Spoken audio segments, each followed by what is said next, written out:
Look, focusing on the first 30 seconds of your YouTube video is going to be the biggest reason why it will outperform your expectations. After uploading over 30 videos on this YouTube channel and growing my inactive YouTube channel when I was back in university, I found out that focusing on the first 30 seconds is the only requirement YouTube has when it comes to editing a successful YouTube video. 99% of creators on this platform believe that you need to have the fanciest of edits, the best animations, and great lighting to make a high quality video. Sure, these are all factors that can contribute to an amazing video, but it's not the reason why it makes a great video. So if you want to be like the top 1% of creators, then you need to follow this editing framework. So in this video, I'll be walking you through a new editing framework for YouTube videos so you can easily apply this to your own YouTube channel. Before we begin, you have to know that in this framework, there are 3 crucial steps that you have to follow. If you don't follow all of these steps in order, this new editing style will not work out for your YouTube channel and you'll just end up wasting your own time. So I suggest you don't skip around in the video and just watch it till the end so you get the full picture. To start off, the first step sounds like the easiest, but it's the most important and the most overlooked. So the first step in this framework is to understand who your video is targeting for in your niche. Sounds basic, right? But this is the part where 99% of creators fail to miss. Every creator thinks that it's the trend to have insane edits in the beginning, like what many top creators do. This would mean that they would have to do the same thing for their own videos as well. In some cases, yes, this can be true, but it only works if your niche is quite similar to the niche that you're taking inspiration from. Think about it like this. If I'm making a YouTube channel talking about e-commerce brands, would I use the same editing style found in the first 30 seconds for a video in the cooking niche or the tech review niche? No, right? It just doesn't make any sense. But why does it not make sense? To anyone else that is just on YouTube, all of these niches that I just mentioned generally fall under the category of creating videos and just uploading them. So why is it when I watch a tech review channel or a cooking video, there is a certain atmosphere associated with the first 30 seconds of the video? Well, it all comes down to how niches are defined. As mentioned by so many top YouTubers, choosing your niche is what defines your success on YouTube. You want to create videos that are targeting that specific niche and not some other niche that wouldn't really care about who you really are. And this whole concept also translates over when you're editing the first 30 seconds of a video. So on paper, this is what the niche genres on YouTube actually looks like. On this diagram, you can easily see which niches complement other niches. As mentioned with the other examples earlier, the reason why we feel a certain atmosphere with cooking or tech review videos is because their niches are not mutual at all. As you can see from the diagram, their circles do not meet whatsoever. And the same goes for making videos about the e-commerce niche. This niche does not overlap with anything related to the cooking or tech review niche. However, there are some adjacent niches to the e-commerce niche that you can copy their same atmosphere. Just to note though, this is a very general overview of how niches work on YouTube. I say this because sometimes video categories like challenge videos or how-to videos can allow niches to overlap in some cases. For example, if I make a video about a $1 burger versus a $1,000 burger, the editing in the first 30 seconds of that video would be very similar to other videos found in the challenge category. But to keep this video very straightforward, if you want to copy a specific style when editing the first 30 seconds of your video, or you just don't know how to edit your video in the first place, what you can do is that you can follow what your niche is doing at the moment, or you can look at adjacent niches as I just mentioned to get a better picture of what the expectations viewers have when it comes to editing the first 30 seconds of a video. That way you can get a better understanding of what viewers are looking for, how do they want to feel, and what types of edits are they looking for. And of course, this will guarantee the fact that they will stick around till the 30-second mark. But after understanding who your video is for in your niche, there's one thing a lot of creators will completely neglect until the end of the video creation process, when in reality it should actually be one of the first things you're doing. This being connecting your edits to what is being shown in the thumbnails and titles. Nowadays there is a set expectation by a lot of creators on YouTube that suggests that you need to create the thumbnails and titles before you even start the video creation process, as mentioned by channels like Aprilynne, Bryan, and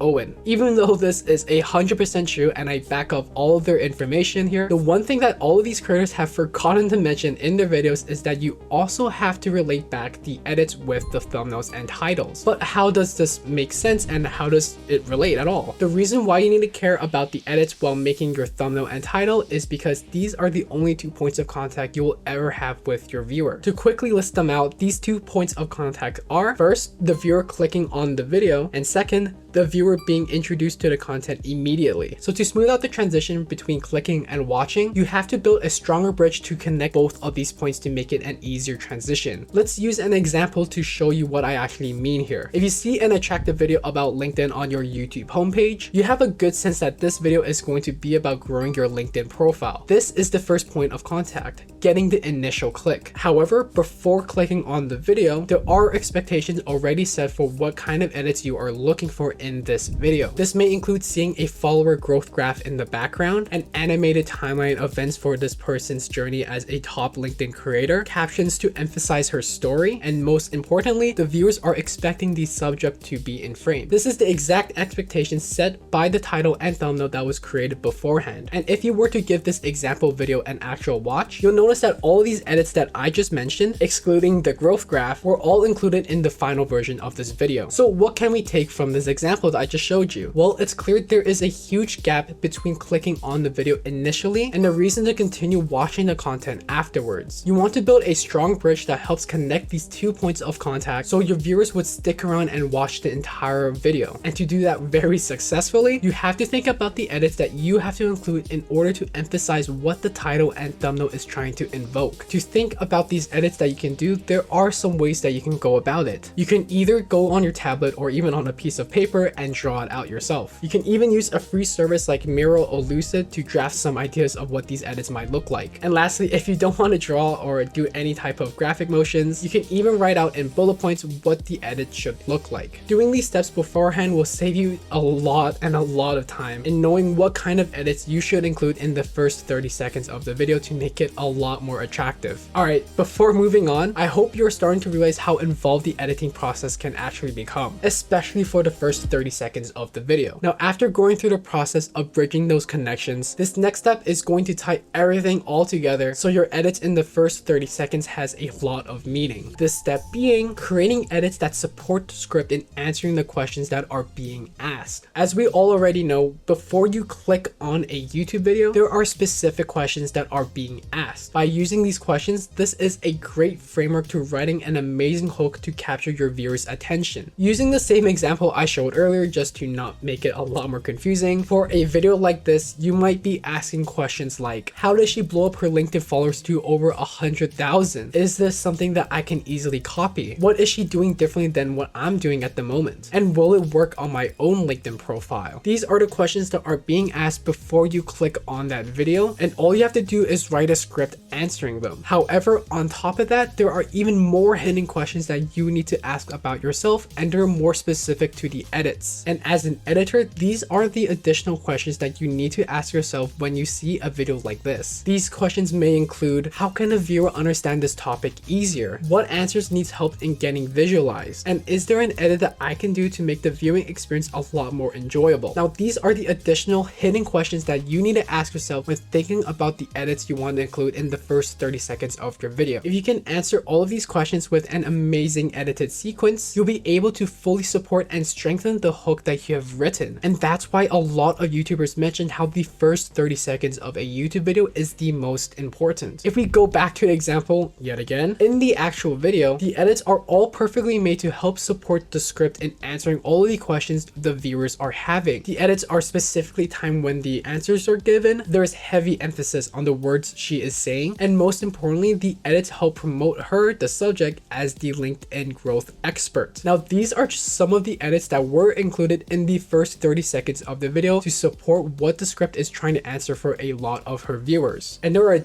additional edited sequences that I could go over in this video, but I'm just trying to avoid this video from being a 2-hour long compilation. But without these edits, the guarantee of the viewer sticking to the 30-second mark drops dramatically, almost from 60% all the way to 30%. If you are still wondering why it's so important to have edits to support the script in answering all of these questions, you can think of it like this way. If you ask your friend a question, you are expecting an instant response, but instead you get an answer with useless information that does not suffice to anything. Because of this, you probably will feel very annoyed, betrayed, or even have the sense that your time was just wasted. And this is exactly what you're trying to avoid when it comes to editing the first 30 seconds of your YouTube video. You want your edits to be that additional information your viewers are looking for in an answer to their questions. Now, to properly support the script that you just written, some edits that you can try doing doing yourself is to highlight important keywords, think of animations that can help the viewer understand the answer easier, and of course tie those edits back to what the thumbnail and title was initially promoting. Now, taking this 3-step framework into account, this is not to say you don't need to edit the rest of your video. This is not what I'm trying to say at all, but you should definitely still be focusing some of your attention on the more important parts of your video. But what you need to do is to focus the majority of your editing and your time on the first 30 seconds of the video. And the reason behind that, as if you haven't already noticed from this video, it's because it's the most crucial part of editing a great YouTube video. As mentioned in the 3-step framework that I just went over, the edits you want to make are meant to help set the mood, bridge the gap between contact points, and support the answers to the burning questions being asked by the viewers. If you can successfully go through this entire framework step by step, you'll start to see a lot of progress and growth being made to your YouTube channel. Of course, the end goal of all of us starting on YouTube is to somehow create a stream of income. So if you want to learn a little bit more on the best ways to monetize your YouTube channel, you should definitely check out this video where I rank all the different methods to do so. You can click the eye icon on your screen somewhere in any of these corners, or there's a prompt right on my screen right now. And this is everything I just wanted to go over in this video. In the next set of videos, I'll be uploading a lot more killer content, so you definitely should stay tuned. So other than that, why don't you take everything that I just mentioned in this video and go kill it on YouTube?